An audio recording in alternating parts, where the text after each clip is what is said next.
2K, 2K, 2K. Oh, Lord. They are so petty. They out here straight penny pinching. Imagine if 2K players started penny pinching. The whole thing would just collapse. I was watching the good homie Badge Plugs video and he talked about how we used to get compression shirts. There was a glitch to get compression shirts onto your players for free. 2K ended up patching that glitch and now charging you to get your compression shirts onto your players. With everything that's wrong with NBA 2K25's gameplay, you focus on a compression shirt? Man, we got a lot to talk about in today's video. We're about to get into all the details, so if any of you guys are new here, consider dropping a like and a sub. Leave your thoughts in the comment section below. Let's get to the damn video. It's AllCity. Load up that clip. Hey, what's good, y'all? I'm AllCity. As always, appreciate you guys tuning in. Now, we could all agree that there's a lot wrong with NBA 2K25. I have personally documented my whole experience and been sharing it with you guys, at least while I was on PlayStation. NBA 2K25 felt completely broken. Since making the move to Xbox, the game feels way more stable. My player movement way more responsive, shooting just seems to be way more consistent, and it's noticeable. So much so that the players around me are now considering making the switch as well. Someone had asked me, why is it better on Xbox than it is on PlayStation? I don't have an absolute answer for that, other than NBA 2K25 seems to be better optimized on the Xbox system. Had I started the year playing NBA 2K25 on Xbox, I probably wouldn't have had nearly as strong feelings as I've shared with you throughout the year. But that's not to say that NBA 2K25 is not without its faults. A lot of the gameplay mechanics, they just suck. Oftentimes you feel like you're out there in a beta. If you guys have been following me here on the channel, you know I've played 2K since the very first 2K was released on Dreamcast. Have you guys ever felt that year after year we're losing more and more control of our players? There's so many canned animations where the 2K dev team pretty much takes over your player. And in NBA 2K25, I just want to add this. Do you guys know what remoting in means? Like if someone remotes into your computer? Well, on two separate occasions in NBA 2K25, it felt like someone remoted into my 2K account while I was on the court and took over my player, literally playing on my account while I'm there watching on screen, telling everybody in the party that we're in on Discord that I'm not controlling my player and my controller's on my desk. Meanwhile, my player's out there sweating. And it didn't seem like an AI controlling my player because we all know how AIs move. This happened on two separate occasions, and I want to hear from you guys if you ever had that happen for you. And this is not just for a player, so this is for core, like a whole half. I literally didn't have control of my player, period. But when I say that NBA 2K takes control of our players in certain instances throughout the game, I'll describe another scenario. Say you're a point guard and you get put into a bump animation and you want to pass out of that bump animation or even escape out of the bump animation. You would have to wait until the can animation finishes out. The bumping animation that takes you maybe 2 or 3 feet outside of the position that you want to be in. You trigger a pass or you trigger a step back and it seems like the animation doesn't activate, but it's queued up. As soon as the bumping stops, now your animation plays out. As soon as the bumping stops, now it allows you to pass, making a lot of the outcomes feel out of your control. But what sucks about this is that 2K was such a good game in the past because you had full control. Someone else's animation didn't affect yours. Now I'm out there every day, so I know that this happens to you guys too. Now for a long time, 2K has had a problem with canned animations. The 2K community voicing their opinion. It used to be one of the hottest topics. Canned animations, why are they in the game? In NBA 2K25, there's more canned animations than ever before. Instances throughout the game where when an animation plays out, you can't move your player. Your player and the defender or vice versa are stuck in a can, can't do nothing. I remember this becoming a bigger issue when NBA 2K introduced the Impact Engine. 2K introduced it as a new gameplay mechanic that helps create more realism. They didn't tell us that they were taking control of our players for us to sit there and watch animation sequences. The worst thing about it is that these canned animations, they're not even realistic. Too many scenarios throughout the game just don't make sense. Almost like 2K is just forcing realism on us. NBA 2K25, one of those games that just have the worst type of physics. So I don't understand how 2K intends to put realism at the forefront when they can't even get the physics right. Holla at me. Do y'all agree with that or not? Do you think NBA 2K25 has good physics? How are we gonna showcase realism when there's a lack of understanding for physics? And why is it when NBA 2K starts to focus on realism, the game seems more unrealistic? Now, this is not gonna be a rant video because the fact is on Xbox,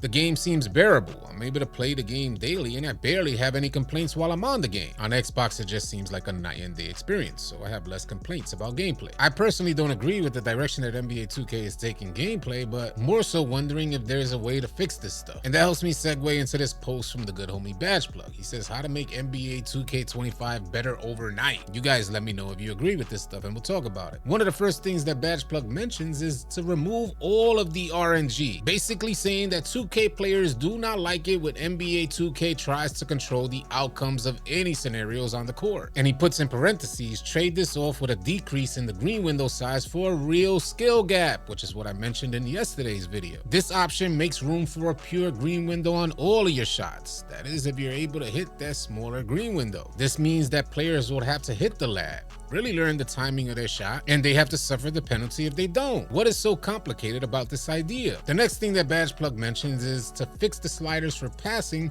so that attributes matter more. In regards to the passing attribute, there's a lot of misconceptions from 2K players. Surely you can go out there with a low pass accuracy, but with that low pass accuracy, you are gonna get more turnovers. We can't sit here and act like there's not a difference between a higher pass accuracy and a low pass accuracy. For instance, my one and only build on Xbox only has a 65 pass accuracy, so I have to play a certain way. I have to step over the defender in order to pass it back to my point guard. Higher pass accuracies allow for your visionary badge to activate, helping you thread needles on passes that otherwise would have been stolen with a lower pass accuracy. But the most frustrating part is those players with a high pass accuracy still suffer the same animations, the same hands up steals, the same glitchy passing lane steals, even though they have a higher pass accuracy. A higher pass accuracy doesn't alleviate you from passing the ball right at your defender's head. Higher pass accuracy doesn't eliminate fumble catches. And by the way, I just want to mention this to you guys. If you're running down the court on a fast break, when you get to the half court line, let go of turbo. A lot of the reasons why players receive bad catch animations, and I know this doesn't make any sense,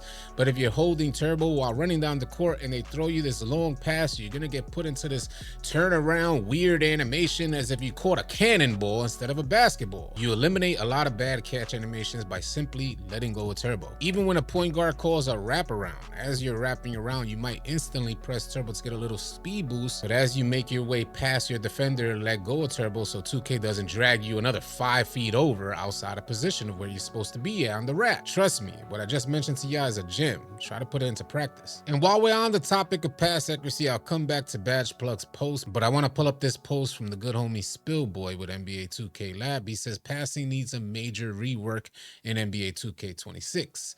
Passing feels like it is almost never rewarded, especially in the right situations.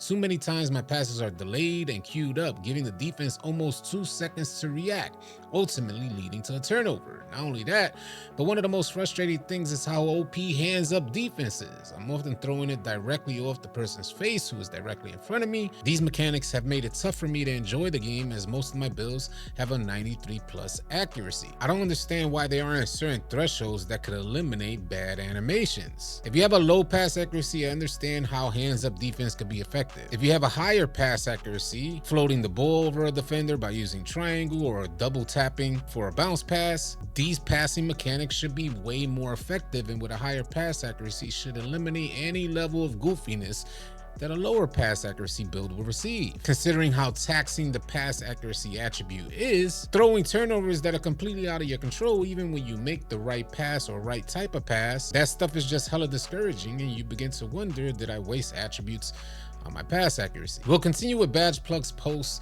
on how to make NBA 2K25 better overnight. The next thing that Badge mentions is remove any sort of system that lets teams stay in the game when they should be getting smacked. And he's talking about forced momentum swings. We've all been through this. You're smacking a team by 20. It just happened to us last night. Come the third, fourth quarter, and now this momentum swing, you guys end up missing your shots. All 50-50 balls go to the losing team. One team missing wide open shots, the other team hitting contested shots.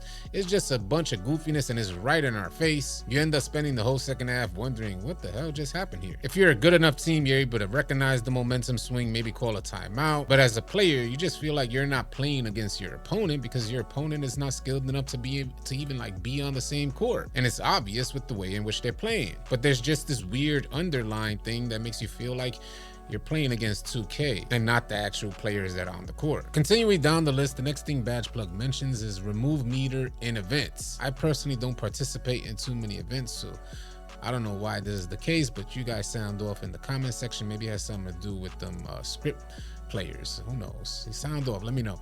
+2 cap breakers at level 40 next season. Oh, we love to see that. I just hit level 40 after making the switch to Xbox, and they gave me 3 cap breakers, which was a nice surprise because I thought I was only going to get 1. So now I can create a new build, but trust and believe, NBA 2K knows that. I would have had only 6 cap breakers when I hit started 3. I'm almost there, but now I'm able to work with 8. So 2K kind of did me a service, but they know I'm finna spend that money. They know what they doing. The next thing on the list is release all animations. Stop gatekeeping behind players and not even dropping some animations at all. And I'm pretty sure he's referring to like the animations behind the Wemby build. You cannot get those animations if you created the same type of player. You would have to actually select the NBA template build to get those Wemby animations incorporated into a player that size. And what Badge is saying is just let those animations be available for everybody. And on to the last way to make NBA 2K25 better overnight is remove every shot/layup profile except high risk. When starting with my new player on Xbox, I had it on whatever default was, so I was hitting whites. It felt good as I was trying to meet the learning curve, so I was just happy to hit shots, especially coming off a super slump while I was playing on PlayStation and all that latency. After taking the training wheels off and going back to high risk, which I would normally shoot on PlayStation, this is when I started to see more consistency in my greens. But I spend a good amount of time in the lab trying to hone in on my jump shot. After going back to high risk, I'll never put it on any other setting. There's nothing worse as a defender out there making a really good shot contest and seeing them hit a white. You already know that wasn't them that made that shot. They didn't make that. That was all 2K. But from the casuals perspective, they're just happy that the ball went in. I guess it's 2K's way of saying all players are welcome. But what's the point of having this as an option if skill-based matchmaking is a thing on NBA 2K25? The rework of skill-based matchmaking for NBA 2K25 basically says that you'll be playing against the same skill type as you. I'm a purple plate, so I imagine anybody else that's a purple plate is not necessarily content with being out there shooting whites. They want to know that when they hit their shot, that it was all them. They ain't getting no help from 2K. I understand some of you guys may feel differently, and I'm definitely curious to hear your feedback. So share it in the comment section below. If any of you guys are new here, consider dropping a like and a sub on your way out. And I'll catch you guys on the next video. Easy, y'all. If you guys are tired of running with randoms and you're looking for players to run with on NBA 2K, come on out and join the AllCity 2K Discord. The link will be in the description below. Find players and get runs now. Drop a like and drop a sub on your way out. Leave your thoughts and comments in the comment section below. I'll catch you guys on the next video. Easy, y'all.